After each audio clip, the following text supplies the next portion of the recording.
Hi, it's Jamie, and during the holiday season, or my sales season, I came up with these little stamps, and I wanted to show you. So what I have here in my hand is a bunch of wood chips. Well, I don't know if they're called wood laser cut wood pieces, and they're in the scrapbooking area. And these are just an assortment of birds. And so I thought, I tried the old rolling them into clay and you putting a release agent on them and then try to force them out, but it was really hard. So I put these aside for a while, and then I cut a bunch of dowels for another project, and then I thought, oh, why not just glue on the birds onto the dowels and use them that way? And so what I did, the wood chips, or I call them wood chips, but the laser cut wood pieces are usually pretty thin, so I double them up. So all I did is I cut a dowel.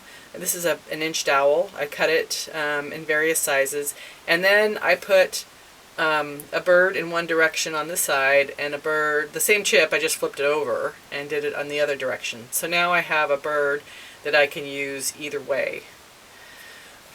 So there are many birds in that packet, and so I just ended up putting them on these dowels, and this has been really fun to use. So I also found a bunch of snowflakes. There was actually 8 varieties, so I ended up color coding the dowels so I would know that I wasn't using a repeat snowflake. So that's another example there. Those are fun. So the only thing I would recommend is getting, a dowel that matches the size of the piece that you are working on. So for example, I have this great flower from a store I got in Berkeley, and it chipped here, but I'm going to repair that. But anyway, rolling it into the clay, it got damaged. So if I had had it on a harder surface, I could have, and glued it to it, I could have just pulled it up. These ones I glued just using E6000. With this one, I did cast it in plaster, but as you can tell, the depth, it's not that thick for clay work purposes. So what I'm going to do now that I'm back into using these dowels, is I'm just going to match this up to here. However it goes, I'll figure that out in the future. Anyways, I'll just glue it back onto here and use this for pressing. And that'll protect the wood and not, it won't break. When I do use these, it's wood, so it is porous. I like to treat them as well. So I will typically spray some sealer on it, just to be sure. So let me show you how I use these guys now. I'm just going to do a very simple bird design, this guy, and it's going to be 2 birds on a wire. So I'm going to use this rubber tip just to draw a straight line across.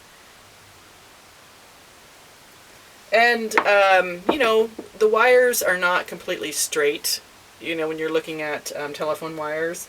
So I allowed mine to have a little bit of a curve to it. And then I'm going to just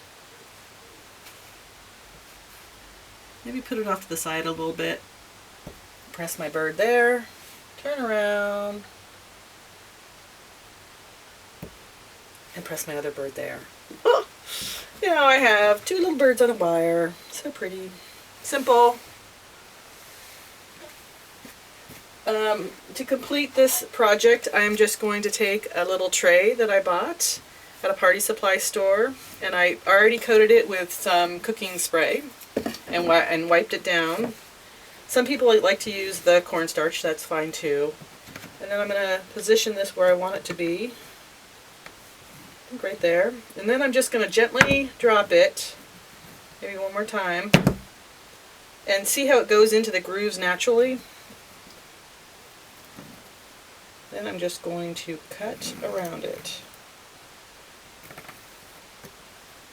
Now when I'm going, pushing towards an end, I often like to have a finger on the other side because I don't want the clay to just all stretch out of shape.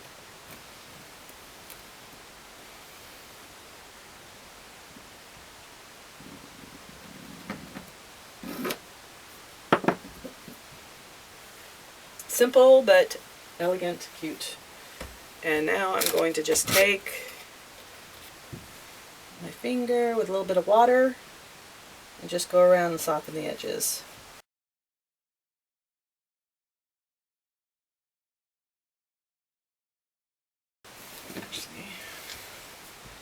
yeah. I have a cute one I did with snowflakes, and I may include that on the video just in a picture form later on. So I have a little bit of clay left over.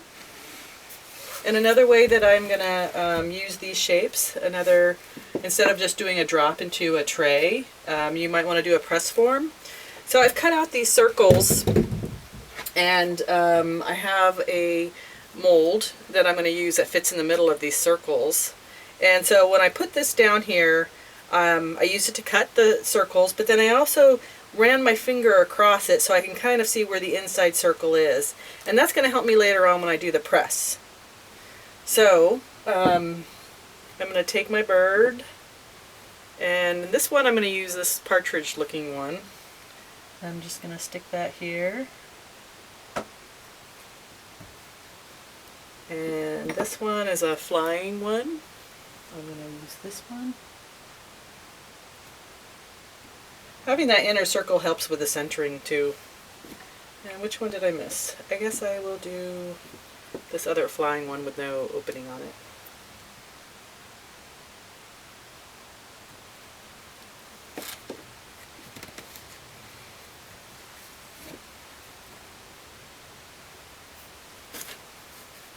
Now I will bring my foam in, and I can see where the line is, so I'm just going to line up my form there and press. While it's upside down, I'll take advantage of this position to write my name in it.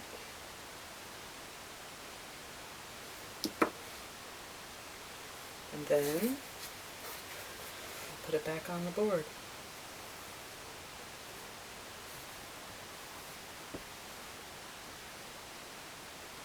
That one's not too much in the center. I was kind of quick on that one. Let's do this one.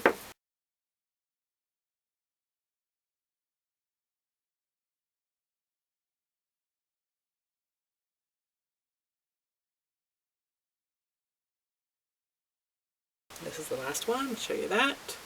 I'm going to let these firm up a little bit, and then I will go around with my fingers on the edges and smooth them down before putting them to the kiln. Alright, quick press plates with new, fun, simple stamps. I encourage you to go out to your scrapbook store and check it out. Alright, have fun. See you next time.